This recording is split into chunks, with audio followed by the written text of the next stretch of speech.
This situation is insane. Recently, Mikal Bridges called out Tom Thibodeau for playing the starters heavy minutes, and he requested for the bench to get more minutes. When Tom Thibodeau was asked about this, not only did he defend his minutes management, he also said that that conversation with Mikal Bridges never happened.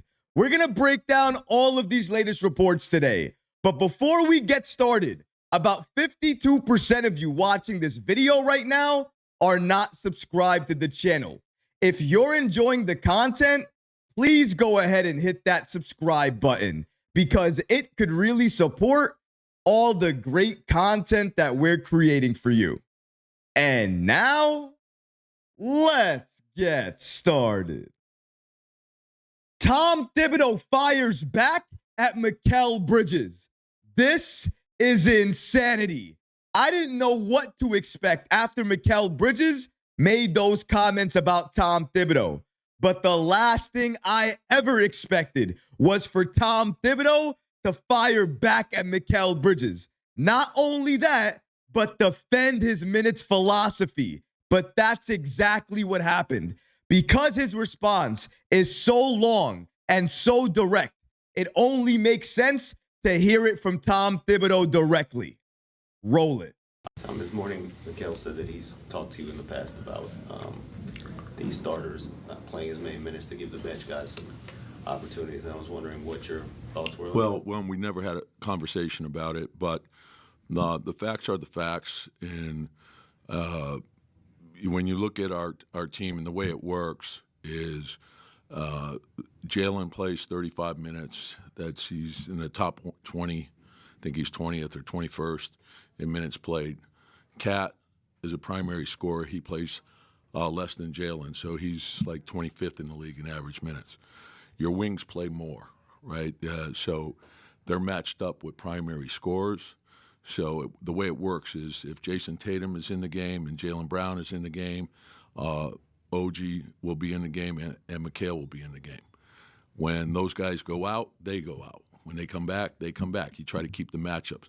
When you look at the league, right, all those guys are playing 36, 37 minutes, whether it's Durant, a Tatum, a Brown, the wings are going to play more. So they're primary wing defenders. So that's the way it works. And then sometimes you're caught in matchups. So the Lakers were big wings, so you got to deal with that. When you look at Mikal's minutes have gone down. We started the season with Landry hurt and Deuce not 100%. So our wings did play more. So are they playing a little bit more than I would like? Yeah, probably 35, 36 is that's where Mikal is. So you look at the last 10 games, he's playing 35 minutes a game, and 4 of those games are overtime games. So that's reality, right? And, now that Deuce is healthy, those minutes are going to come down. So, that's the way that is. OG's playing at an elite level. Josh never wants to come out, so that's, part of that. But, we've got plenty. We got Mitch back now, so we got good quality depth. The way this was phrased this morning was, is the Channing Frye said stuff.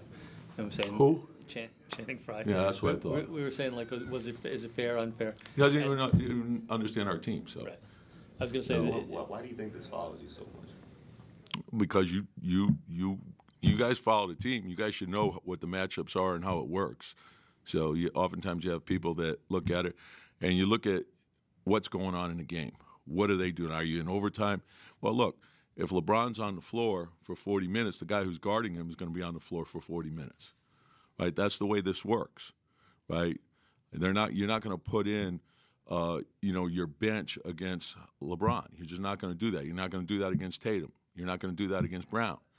You have matchups in a game also, and that's part of it.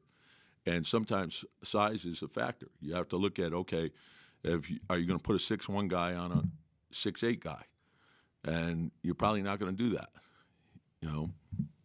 Do you know the best way to respond to comments like that if you're Mikal Bridges? Go off.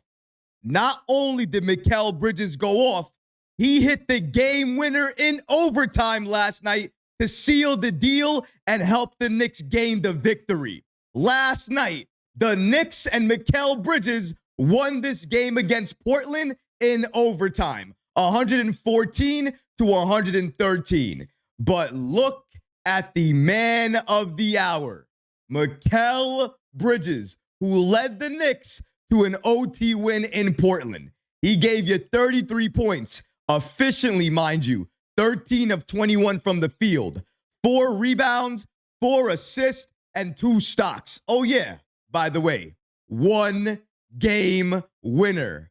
That's what matters, and that's what counts. It was an incredible performance, and Mikal Bridges, the Mikal that we saw last night, that's the Mikal Bridges I always want to see. He was aggressive on offense, getting to the free throw line, which is exactly what you want to see Mikal Bridges do more often because he's capable. But going back to Tom Thibodeau's comments and what he had to say about Mikal Bridges, as you saw here, he stated we never had a conversation regarding the starters playing heavy minutes. He even stated, and I quote, "Facts are facts. We never had a conversation." Even though Mikal Bridges himself mentioned that Tom Thibodeau was receptive to the comments when he was speaking with them. So Mikal says they had a conversation. Then clearly here, Tom Thibodeau says he never had a conversation with Mikal Bridges, essentially calling Mikal Bridges a liar. So the main question is, where do things stand right now? Where's Mikal Bridges and Tom Thibodeau's relationship? Have they had a conversation? Have they swept this underneath the rug? Are they going to acknowledge it at all? Well, shout out to James L. Edwards with The Athletic for giving us the following update on where Mikal Bridges and Tom Thibodeau stand right now. Shout out to James L. Edwards for giving us the following information. According to him, Mikal Bridges, who had a conversation with Tom Thibodeau at some point before the opening tip against the Portland Trail Blazers, could have had his mind wandering as he tried to figure out how his words could impact how much he would play, or if he would at all. To his credit, Bridges was sharp on offense, and he's been that way all season long. Shot making aside, he had impressive passes late in game, some with the Blazers blitzing him in pick and roll. Like his coach, Bridges' mind was where it needed to be, just happy with the win. It appears that both men, Tom Thibodeau and Mikal Bridges I'm talking about here, will have no problems doing their job though. Tom Thibodeau's fist was one of the first ones raised when Bridges' shot ripped through the net and he nailed that game winner, sealing the victory for the Knicks in overtime. Thankfully, it seems like they talked before the game, and Thibodeau didn't seem to act petty toward Mikal Bridges either. Hopefully, both men can come together, get past this, and grow from it. But the one thing that has to happen, the one thing that needs to happen, because honestly, this is all Mikal Bridges was asking for. Change. We want to see adjustments. We want to see change. We want to see the starters play less minutes and see the bench play more minutes. Some of the comments that Tom Thibodeau was talking about, and I think we all heard all of it in its entirety. The one thing he really didn't mention is why Mikal Bridges was saying what he was saying. The main reason is because he wants to see the bench players get more time, get more run in games. Why?